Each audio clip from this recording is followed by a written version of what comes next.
સુરત મહાનગરપાલિકામાં એક સાથે બે સામાન્ય સભાનું આયોજન કરવામાં આવ્યું। સુરત મહાનગરપાલિકામાં એક સાથે બે સામાન્ય સભાનું આયોજન કરવામાં આવ્યું હતું। આ પહેલા પણ સામાન્ય સભામાં પ્રવેશ કરતી વખતે વિપક્ષી કાઉન્સિલરોને સુરક્ષા જવાનો દ્વારા તલાશી લેતા હોબાળો થયો હતો।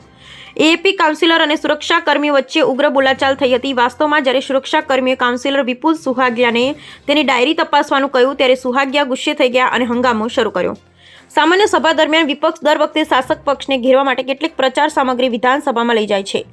ગત સામાન્ય સભામાં વિપક્ષ મેટ્રોની પ્રતિકૃતિનો વિરોધ કર્યો તે પહેલા શાસક પક્ષે કારણો આપી વિરોધ કર્યો હતો। આવી સ્થિતિમાં સામાન્ય સભામાં આવું કંઈ ન થાય તે માટે સુરક્ષા કર્મીઓ પહેલેથી જ એલર્ટ હતા।